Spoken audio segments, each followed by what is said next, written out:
الرحمن الرحیم نحمدہ و نصلی علی رسولہ الکریم اما بعد۔ عزیزان محترم، عبد المطلب کے احوال زندگی چل رہے تھے۔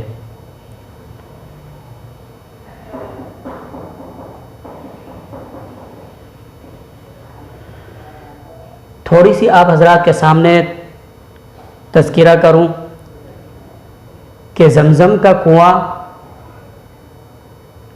کس طرح بند ہوا تھا اور عبد المطلب کو کس طرح خواب میں بتایا گیا اس کے بارے میں۔ قبیلہ بنی جرہم کا اصلی وطن یمن تھا۔ مشیت ایزدی کی وجہ سے یمن میں قحط پڑا تو وہاں کے لوگوں نے جو قبیلہ بنو جرہم تھے معاش کی تلاش میں وہاں سے نکلے۔ اب معاش کی تلاش میں نکلے اور معاش کو ڈھونڈتے ڈھونڈتے راستے میں انہوں نے دیکھا کہ حضرت اسماعیل علیہ السلام اور حضرت ہاجرہ ان سے ملاقات ہو گئی ان کو۔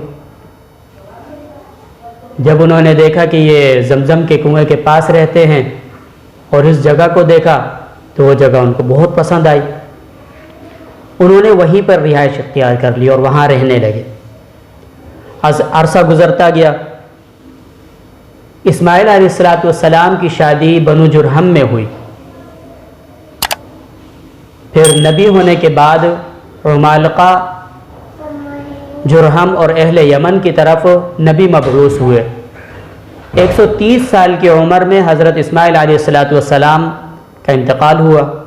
حتیم میں اپنی والدہ ماجدہ کے قریب مدفون ہوئے۔ اسماعیل علیہ السلام کے وصال کے بعد حسب وصیت ان کے بیٹے قیدار خانہ کعبہ کے متولی ہوئے۔ اسی طرح بنو اسماعیل خانہ کعبہ کے متولی ہوتے رہے۔ مرور زمانہ کے بعد اسماعیل اور بنو جرہم یعنی کہ کچھ عرصہ گزرنے کے بعد اسماعیل اور بنو جرہم میں کسی بات پر اختلاف ہوا اور بات یہاں تک پہنچی کہ لڑائی جھگڑے ہونے لگے۔ بنو جرہم بنو اسماعیل پر غالب آئے۔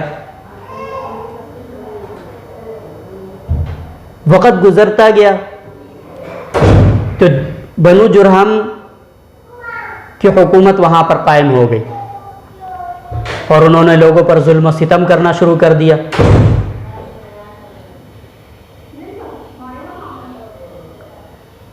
اب ان کا ظلم و ستم اس قدر بڑھا کہ بنو اسماعیل تنگ آنے لگے ان سے، اور تنگ آ کر مکہ کے اطراف میں اور کناروں پر انہوں نے رہائش اختیار کرنی شروع کر دی اور زمزم والی جگہ کو چھوڑ دیا۔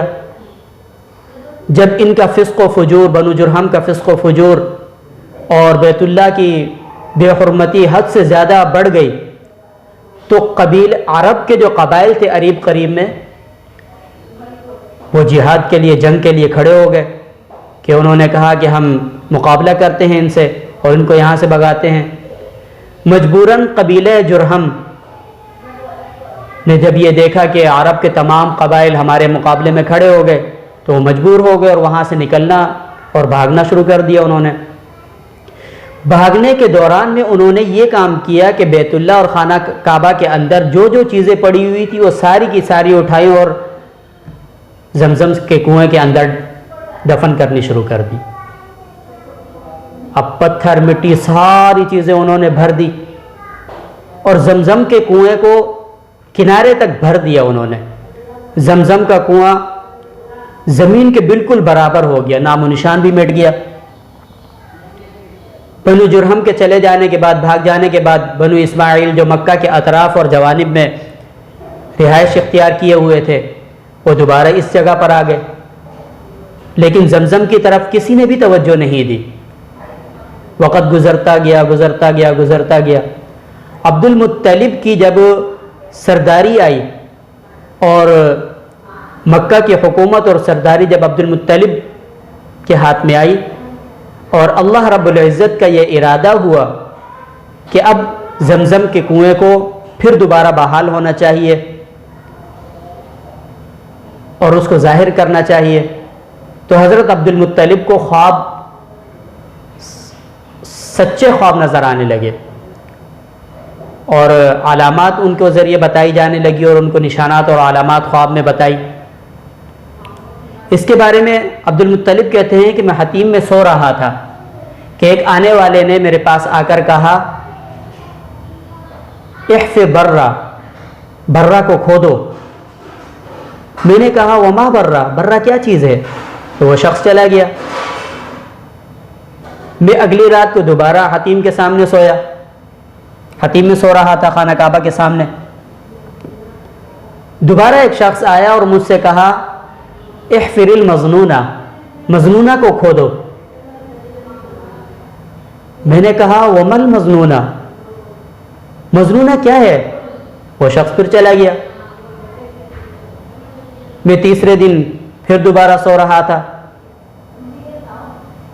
خواب میں پھر وہی شخص آیا اور اس نے کہا احفر طیبہ، طیبہ کو کھودو۔ میں نے کہا وما طیبہ، طیبہ کیا ہے؟ تو وہ شخص پھر چلا گیا۔ چوتھے روز جب میں نے دوبارہ اسی جگہ سویا اور میں نے خواب میں دیکھا کہ وہی شخص پھر آیا اور کہتا ہے احفر زمزم، زمزم کو کھودو۔ میں نے کہا وما زمزم، زمزم کیا ہے؟ تو اس نے کہا کہ وہ پانی کا ایک کنواں ہے جس کا پانی نہ کبھی ٹوٹتا ہے اور نہ کبھی کم ہوتا ہے، اور بے شمار حجاج کو سیراب کرتا ہے، ان کو اپنا پانی پلاتا ہے۔ اور پھر اس جگہ کے کچھ نشانات اور علامات بتائی گئی کہ اس جگہ کو کھودو۔ اس طرح بار بار دیکھنے اور نشانات کے بتلانے سے عبد المطلب کو یقین ہو گیا کہ یہ سچا خواب ہے، یعنی رؤیا صادقہ ہے۔ اس کے بعد انشاءاللہ العزیز اگلے بیان میں عرض کروں گا کہ پھر کیا ہوا۔ وآخر دعوانا ان الحمد للہ رب العالمین۔